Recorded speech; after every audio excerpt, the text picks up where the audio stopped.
అంటే ఎంపీగా ఎలక్ట్ అయిన తర్వాత ఆ పనితీరు లేకపోతే అంటే ఒక పార్లమెంటరీ పార్టీ అధ్యక్షుడిగా అంటే పార్లమెంట్లోకి వెళ్ళి అక్కడ దేశవ్యాప్తంగా ఉండే సమస్యలు మన రాష్ట్ర వ్యాప్తంగా ఉండే మొత్తం సమస్యల్ని రిప్రజెంట్ చేయడం బాగా అనిపించిందా, లేకపోతే ఒక అసెంబ్లీ నియోజకవర్గ పరంగా ఉంటూ అసెంబ్లీ నియోజకవర్గానికి ఉండే సమస్యల్ని రిప్రజెంట్ చేయడం బాగా అనిపించింది? ఎమ్మెల్యే లైక్ అయిందండి. ఎంపీగా వెళ్ళాను కానీ చంద్రబాబు వెళ్ళమంటే తప్పదంటే వెళ్ళాను కానీ అప్పుడు మంత్రిగా ఉన్నప్పుడు రాజీనామా ఇచ్చేళ్ళాను సార్. ఎమ్మెల్యేగా లైక్ అయింది అన్నారు కదండి, ఎమ్మెల్యే అయితే మంత్రి అవ్వచ్చనా?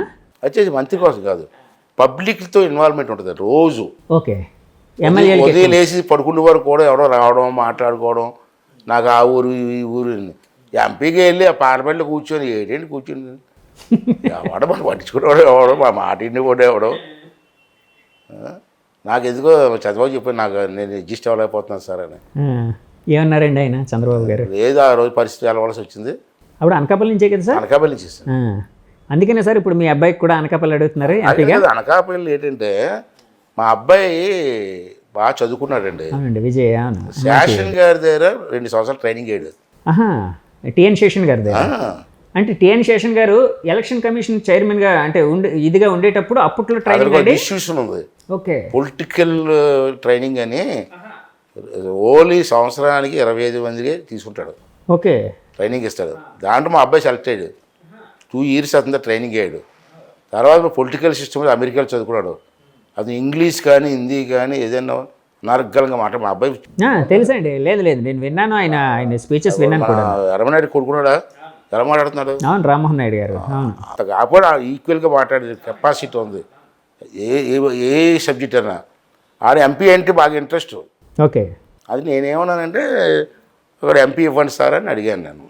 వాళ్ళు కష్టం అన్నారని చెప్పి మీరు అలిగారని కొన్ని రూమర్ అండి. నేనేం చెప్తాను కదా, అజన్న పోతుడు బతుకున్నది వరకు టీడీపీలో ఉంటాడండి. నాకు లైఫ్ ఇచ్చింది అది పార్టీ అండి బాబు. టీడీపీ నుంచి వెళ్ళిపోతారని కాదు, కానీ అధినాయకత్వం మీద చంద్రబాబు గారి మీద కొంత అలక వహించారు అనుకున్నది. ఎవడో మాట్లాడినప్పుడు నేను పార్టీ కోసం మాట్లాడాను కదా. అవునండి, మొన్న. అవునవును. అప్పుడు ఎవరో మాట్లాడారా? గుంటూరు జిల్లాలో చెత్త మీద పన్ను వేసిన చెత్త నాకు కూడా కాన్నాను ముఖ్యమంత్రిని. సార్, ఆ మాట అనడం ఒక ముఖ్యమంత్రిని అంటే ఈ పార్టీ ఆ పార్టీ అని కాదు, ఒక ముఖ్యమంత్రి అనే పోస్ట్కి ఒక గౌరవం అనేది ఉంటుంది కదా సార్. ఎవరున్నారు అక్కడ? చంద్రబాబు గారు ఉన్నారా, జగన్ గారు ఉన్నారు, రేపొద్దు ఇంకోరు అవుతారా, పక్కన పెట్టండి సార్. కానీ ఆ పోస్ట్నైనా రెస్పెక్ట్ చేయాలి కదా. ఆ మాట అనడంలో మీరు ఎప్పుడైనా సరే, ఆ మాట అన్న తర్వాత చాలా రకరకాల ఆరోపణలు వచ్చాయి, రకరకాల దుమారం జరిగింది, ఎప్పుడైనా ఫీల్ అయ్యారా సార్? ఆ మాట అన్నందుకు బాధపడ్డా? ఎందుకు అవుతానండి? నువ్వు నాకు రెస్పెక్ట్ ఇస్తేనే రెస్పెక్ట్ ఇస్తాను, అంతే కదా. నువ్వు ఒరే అంటే నేను ఏమన్నా అంటాను అంటే నేను పవన్ కళ్యాణ్ గారికి 3 పిల్లలు అంటే వీడికి ఏంటికండి అనొచ్చా? 3 పిల్లలు కార్లు మార్చినాడు, 3 పిల్లలు మారుతున్నాడు కదా ముఖ్యమంత్రి అనొచ్చా? ముఖ్యమంత్రి స్థాయిలో అసలు 3 పిల్లలు ఉంటే నీకేంటి? మీ తాతకి 2 పిల్లలు, మీ నాన్నకి కూడా ఒక పిల్ల ఉంది నాకు తెలుసు, మీ చెల్లికి 2 మొగుళ్ళు. నీ ఇంట్లో పెట్టుకొని అందరూ అంటారు చంద్రబాబు నాయుడు గారు హత్య చేసేసారంటాడు. ఏం చేశారు హత్య? ఎన్టీ రామారావు చంపేశారా? ఏడు తెలిసి నీకు? నువ్వు అప్పుడు ఎక్కడ ఉన్నావు నువ్వు? అంటే నువ్వు అనేవచ్చా ముఖ్యమంత్రి హోదాలో? నేను అనకూడదా? చెత్త మీద పన్ను వేసిన వాళ్ళు చెత్త నా కొడుకు అంటే బూతుమాట అది ఏమన్నా? నువ్వు చెత్త మీద పన్ను వేసావు కదా, మున్సిపాలిటీ లేదు కదా. చెత్త మీద పన్ను వేసిన వాళ్ళు చెత్త నా కొడుకు అన్నాను, అది బూతుమాట. అది నా కొడుకు అన్నాను. నా కొడుకు అంటే అర్థం ఏంటి? బూతుమాట అన్నాడు. ఇంగ్లీష్లో ట్రాన్స్లేట్ చేద్దాన్ని. కొడుకు నా కొడుకు అంటే మా సన్న అని కదా అర్థం. మా సన్న అంటే నాకు అర్థం ఏంటి? అది బూతుమాట ఎలాగ అవుతుందండి? చాలామంది ప్రత్యర్థులు ఒక మాట అంటూ ఉంటారండి మీకోసం. ఆయన పాత్రుడు గారు ఇలాగా అలవోకగా మాట్లాడుతూ ఉంటారు, తర్వాత దాన్ని భలే సమర్థించుకుంటూ ఉంటారు అని అంటూ ఉంటారు. సమర్థన కాదు అంటే దాన్ని అంటే అది కాదు అని చెప్పి అందరినీ కన్విన్స్ చేస్తూ. ప్రపంచంలో రకరకాల మనుషులు ఉంటారండి. తప్పుని ఒప్పని వాళ్ళు ఉన్నారు, ఒప్పుని తప్పని వాళ్ళు ఉంటారు సహజం రాజకీయాల్లో.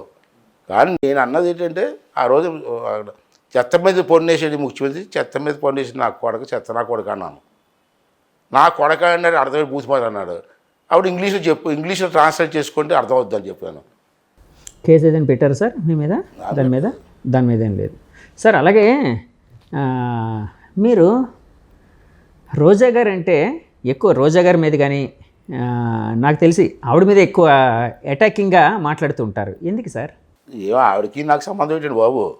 ఆవిడ ఎవరో నాకు తెలియదు. ఆవిడ మాట్లాడి తీరు. ఓకే. ఏం మాట్లాడుతుంది ఆవిడ?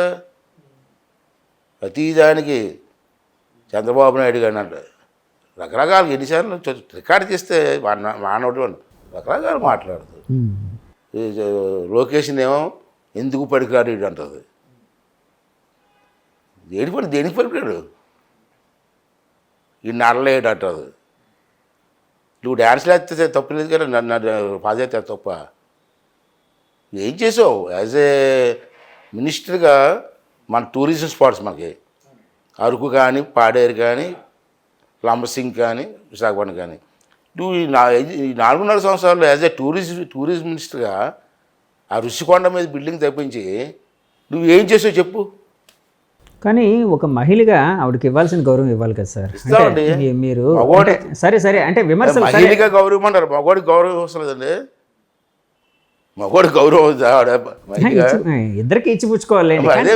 కానీ అలా కాదు సార్. అంటే నేను అనేది మన సనాతన ధర్మంలో, మన భారతదేశంలో మహిళలకి కొంత ఎక్కువ రెస్పెక్ట్ కానీ లేకపోతే ప్రాధాన్యత కానీ ఒక ఇది ఇస్తూ ఉంటారు. ఇప్పుడు అన్నగారు ఎన్టీఆర్ గారు మహిళలకి బస్సులో సీట్లు అన్నారు, ఏమన్నారు, మహిళల కోసం రకరకాల పథకాలు ప్రవేశపెట్టారన్నారు కదండి. ఆ పార్టీ నుంచి వచ్చారు కదండి మీరు. సో మహిళలను రెస్పెక్ట్ చేయడం అనేది ఇంకా ఎక్కువ ఉంటుంది కదా వేరే వాళ్ళతో పోలిస్తే. సనాతన ధర్మం చెప్పండి అన్నారు కదా, సనాతన ధర్మం ఇప్పుడు అన్నారు కదా. సనాతన ధర్మం గురించి ఆలోచిస్తే మహిళ మగవాడికి ఇవ్వాల్సిన గౌరవం ఇవ్వాలి, మగవాడేమో భార్యకి ఇవ్వాల్సిన గౌరవం మహిళకి ఇవ్వాలి. నువ్వెక్కడికి గౌరవిస్తున్నావు? ప్రతి వాడిని అరే ఒరే అంటావు. చూడండి ఒకసారి ఆవిడ క్లిప్పింగ్స్ చూస్తే ఎంత నీచంగా మాట్లాడుతుంది. నన్ను రేపు చేస్తావా? రేపు చేసి ధైర్యం ఉందా నీకు అంటుంది ఆవిడ. మొన్న ఒక ఆడది అలాగనొచ్చండి, ఎదురు కూడా మగవాడికి పౌసు రాదండి. అంతా మారిపోయింది. ఒకసారి వెరిఫై చేయండి మీరు చూడండి సార్. నన్ను రేపు చేస్తారా? నన్ను రేపు చేసి ధైర్యం ఉందా నీకు? రా రేపు చేయి. ఆయన ఒక ఆడది, అందులో మినిస్టర్గా ఉన్న ఒక లేడీ మాట్లాడితే అది ధర్మం అంటారండి? అది సంస్కారం అంటారు? చెప్పండి, మీరే చెప్పండి. సో అందుకని చెప్పి మీరు కూడా అటాకింగ్గా మాట్లాడుతున్నారు. అందుకని కాదు, నువ్వు అందరినీ ఎవరిని వదులుతున్నావు? చంద్రబాబు నాయుడు తిడతావు, భువనేశ్వరిని, ఎన్ని బూత్ మాట్లాడింది నేను అనలేదు. చూడండి రికార్డు చూడండి. ఆఖరికి లోకేష్ భార్య అని. ఇదండి సంస్కారం ఉండదు సార్. ఇప్పుడు ఇలాంటివి అంటే ఆ వేడిలోని అంటే అటాకింగ్గా మాట్లాడుకోవడం వరకు బాగానే ఉంటాయి సార్. కానీ ఒకసారి కొంత కాలం తర్వాత దాన్ని చూసుకుంటే అంటే ఇలాంటి పరిస్థితుల్లో మనం మాట్లాడాల్సి వచ్చిందా అని రాజకీయ నాయకులు కూడా ఫీల్ అవుతారేమో. అయ్యే అవకాశం ఉండొచ్చేమో. కొంతమంది ఫీల్ అవుతారు, లేదు నాకైతే తెలీదు. కానీ ప్రజల్లో మీ రాజకీయ వ్యవస్థ మొత్తం నాయకులందరూ పలచన అవుతున్నారు కదా సార్. అది మారాలి అంటే ఏం చేయాలంటారు? ఎందుకంటే ఒకప్పుడు ఎన్టీఆర్ గారు కానీ అంటే ఈవెన్ చంద్రబాబు నాయుడు గారు, రాజశేఖర రెడ్డి గారు కూడా అప్పట్లో రాజశేఖర రెడ్డి గారు అసెంబ్లీ సాక్షిగా నీ తల్లి నిన్ను కన్నాదా అని చెప్పి బాధపడుతుందని చెప్పి అప్పట్లో ఉమ్మడి అసెంబ్లీలోని అప్పుడు అన్నారు చంద్రబాబు గారిని ఉద్దేశించి. దాని మీదే చాలా దుమారం చెలరేగింది. తర్వాత ఆయన బాధపడి సారీ కూడా చెప్పినట్టు కొన్ని అసెంబ్లీలో సారీ కూడా చెప్పారు. ఆ విధంగా ఉండేది నేను. రాజశేఖర రెడ్డి పుట్టినోడు కదా వీడు. ఇతనికి ఎందుకు లేదు సంస్కారం? రోజా గారు అసెంబ్లీలో ఊట్లు తిడతా ఉంటే ఈ అని నవ్వుతున్నాడు. తప్పు అన్నారు కదా యాజ్ ఏ ఫ్లోర్ లీడర్గా. అది ఇవన్నీ కూడా నీతులు చెప్తాడు మాకే కదా సార్, వాళ్ళకి కూడా రాలంటాను నేను. సార్ అదే ఈ వ్యవస్థ మారాలి అంటే ఏం చేయాలంటారు? ఏం చేయాలంటే మీరే చెప్పాలా మేధావులు. కాదు సార్, ఎందుకంటే మాట్లాడేది మీరు, ఆ పరిస్థితిని ఎదుర్కొనేది మీరు కాబట్టి ఒక రకమైన మెచ్యూరిటీ అనేది ప్రదర్శించాల్సింది కూడా మీరే కదండి. మెచ్యూరిటీ ఏంటంటే ఎదుటి మనిషి మీ మీద బురద చల్లుతున్నప్పుడు తుడుచుకొని వెళ్ళిపోవడం మంచిది అంటారా? ఏట్లా తప్పు అని అడగడం తప్పు అంటారా? అలాగైతే రోజు ఒకటి జల్లేస్తుంటారు మీదనే ఎలా చూసుకొని స్వామ్యంగా ఈ అని నవ్వుకుంటూ వెళ్ళిపోమంటారా?